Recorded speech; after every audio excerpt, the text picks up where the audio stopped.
Dear students, السلام علیکم۔ اگر آپ کو یاد ہے کہ ابھی تک ہم نے جو کام کیا ہے اس میں ہم نے کوئک بکس کا انوائرمنٹ سیٹ کیا ہے۔ Now that our environment is in place, we are going to move آن۔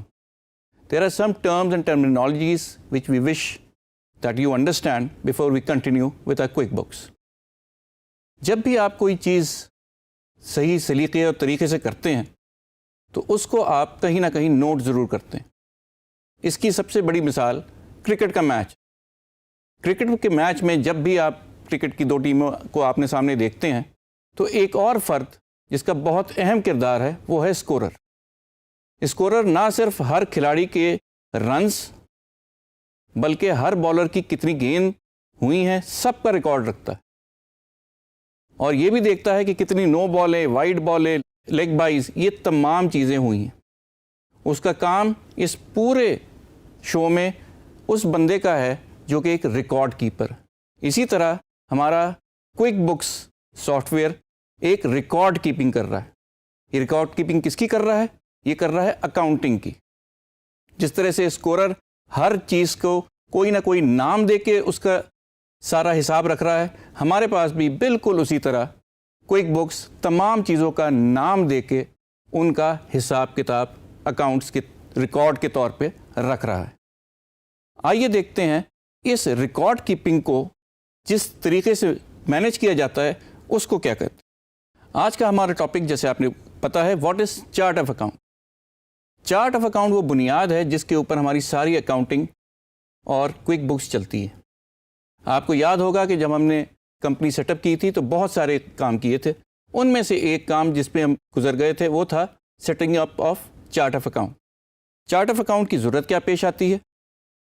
جب بھی ہم کوئی بزنس شروع کرتے ہیں یا کرتے چلے جاتے ہیں تو اس میں ہمیں سب سے اہم چیز اکاؤنٹس کی ریکارڈ کیپنگ ہوتی ہے۔ ریکارڈ کیپنگ اس لیے ضروری ہے تاکہ ہمیں یہ پتہ چل سکے کہ ہمیں اس بزنس سے کتنی آمدن اور کتنے اخراجات ہو رہے ہیں، اور ہم کس کس کو پیمنٹ کر رہے ہیں اور کس کس سے پیمنٹ وصول کر رہے ہیں۔ جیسے کہ آپ اسکرین پہ دیکھ سکتے ہیں کہ مختلف قسم کے اخراجات اور آمدن کے ہیڈز ہمیں نظر آ رہے ہیں۔ مثال کے طور پہ الیکٹریسٹی بل، مثال کے طور پہ کوئی پرچیز آف گڈز، کوئی بھی چیز ہم جو خریدتے ہیں بیچنے کے نیت سے اسے ہم کہتے ہیں purchase of goods for sale. اس کے علاوہ سیل آف گڈز، جب ہم کوئی چیز بیچیں گے ہم ضرور ریکارڈ کریں گے۔ کیا ضرورت ہے؟ تاکہ ہمیں یہ پتہ رہ سکے کہ ہمارے پاس کتنا مال موجود تھا، کتنا بک گیا، اور اب ہمارے گودام میں کتنا پڑا ہوا ہے۔ اس کے علاوہ کبھی کبھار ہم کوئی مہنگی اشیاء بھی خرید لیتے ہیں اپنی بلڈنگ کے لیے، ایئر کنڈیشنر، کمپیوٹر، لوگوں کے لیے موٹر سائیکلیں اور گاڑیاں، صوفے، یہ تمام چیزیں بزنس کے لیے ضروری ہیں۔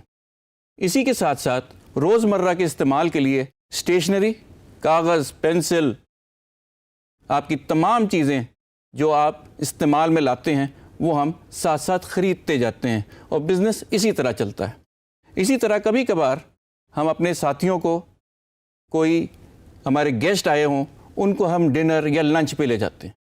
یہ تمام پارٹ ایک بزنس کے ساتھ ساتھ چلتا رہتا ہے، لیکن یہ سارے اخراجات اور تمام کے تمام ہمارے جتنے بھی ذرائع آمدن ہیں ان کو ہمیں ریکارڈ کرنا بہت ضروری ہے۔ ان کو اکاؤنٹنگ ٹرمینالوجیز میں مختلف قسم کے نام دیے جاتے ہیں۔ مثال کے طور پہ الیکٹریسٹی بل کو یوٹیلیٹی ایکسپنس کہتے ہیں۔ اس کے علاوہ کون کون سی چیزیں یوٹیلیٹی کے ایکسپنس میں آ سکتی ہیں؟ یقیناً آپ کو اندازہ ہو گیا ہوگا، بجلی کے علاوہ پانی کا بل، اور اس کے علاوہ گیس کا بل۔ تمام بل جو یوٹیلیٹیز کے ہیڈ کے اندر آتے ہیں ایک ہی جگہ جمع کر دیے جاتے ہیں۔ اسی طرح سے جب آپ کچھ بیچنے کے لیے چیزیں جمع کرتے ہیں اس کو ہم کہتے ہیں انوینٹری۔ انوینٹری کے لیے جو جو چیزیں آپ اپنی دکان کے لیے، اپنے کاروبار کے لیے خریدیں گے ان کو بھی ہم ایک جگہ لسٹ کر کے ان کی قیمت اور ان کے نمبرز لکھتے چلے جاتے ہیں تاکہ ریکارڈ رہ سکے۔ اور جیسے جیسے ہم سیل کرتے جاتے ہیں اسی طرح سے ہم انوینٹری کو کم کرتے جاتے ہیں اور سیلز کی بھی رقم بھی نوٹ کرتے جاتے ہیں۔ ٹھیک ہے جی، اس کو ہم کیا کہتے ہیں؟ سیلز۔ اس کے علاوہ جب بھی ہم کوئی مہنگی چیز اپنی کمپنی کے لیے خریدتے ہیں، بھلے وہ فرنیچر ہو، بھلے وہ کوئی بھی ہمارا کمپیوٹر ہو، کوئی بھی ایسی چیز ہو، ایسٹ جو 2 یا 3 سال کم از کم چلے، اس کو ہم فکسڈ ایسٹ کے زمرے میں لاتے ہیں، اور یہ تمام ٹرمز اکاؤنٹنگ میں استعمال ہو رہی ہیں۔ اسی طرح جب بھی ہم کسی اور قسم کا کوئی بھی خرچہ کرتے ہیں، مثال کے طور پہ ہم نے اپنے آفس کے لیے کوئی بھی پین، پیپر، پرنٹنگ اسٹیشنری خرید لی، ان تمام کو ہم خرچہ یا ایکسپنس ہیڈ کہتے ہیں۔ اور جب بھی ہم اپنے کسی بھی گاہک کو، اپنے کسی کسٹمر کو، اپنے کلائنٹ کو کہیں کھانے پہ لے جاتے ہیں تو اس کو بھی ہم ضرور ریکارڈ کرتے ہیں۔ کیوں؟ یہ بھی ایک ہمارا خرچہ ہے، اس کو ہم کہتے ہیں انٹرٹینمنٹ ایکسپنس۔ اب یہ اتنے ٹائپ آف انکم اور ایکسپنسز ہمارے سامنے آ گئے، اس تمام چیزوں کی جب ہم لسٹ کرتے ہیں تو ایک چارٹ بن جاتا ہے، جس چارٹ میں ہم تمام اپنے ایکسپنسز اور تمام اپنے انکم لکھتے چلے جاتے ہیں۔ اچھا، بعض دفعہ یہ ہو سکتا ہے کہ ان تمام نمبرنگ، بلکہ یہ تمام جو ہم نے ڈیٹیل یہاں دی ہوئی ہے وہ آپس میں مکس نہ ہو جائے، تو ہم اس کو نمبر کر دیتے ہیں۔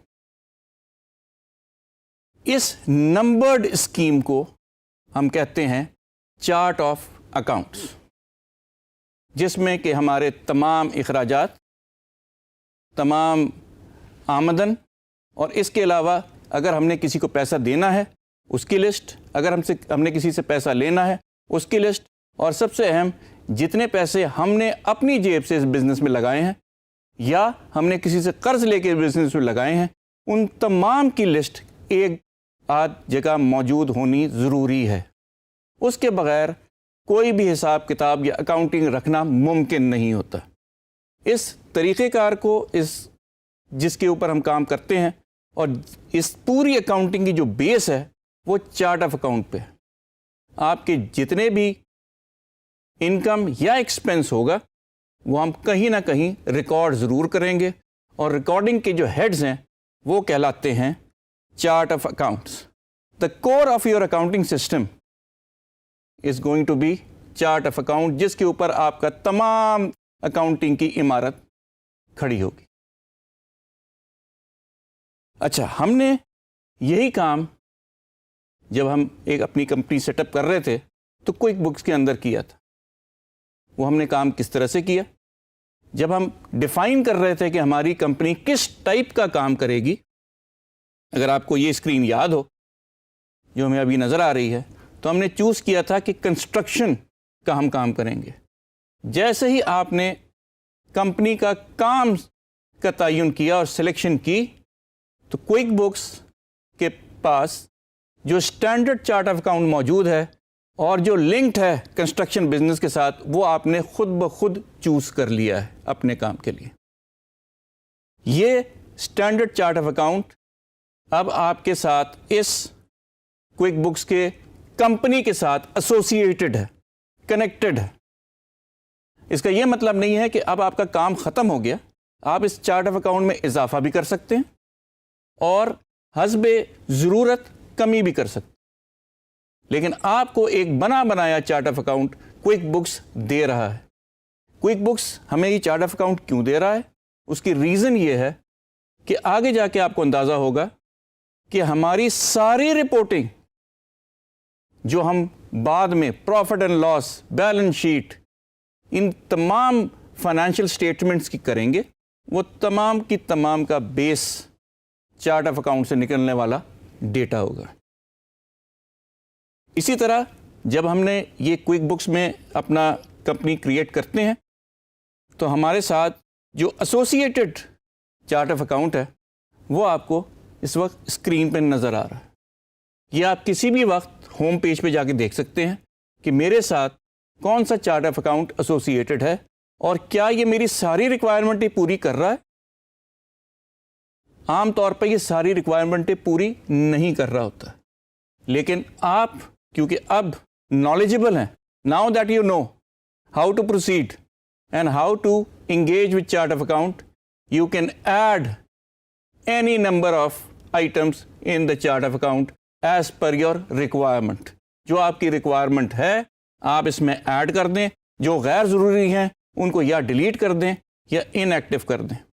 یہ کیسے ہوگا یہ ہم اپنے نیکسٹ لیکچر میں دیکھیں گے، لیکن جاتے جاتے فائنل میں آپ کو ایک چیز دکھاتا جاؤں، یہ دیکھ لیں، یہ ہے ہمارا کوئک بکس کا چارٹ آف اکاؤنٹ کا نمبرنگ سسٹم۔ ٹھیک ہے جی، اس میں یہ جو بہت سارے ہیڈز لکھے ہوئے ہیں یہ ہم ڈسکس کریں گے اپنے نیکسٹ ٹاپک میں۔ Thank you.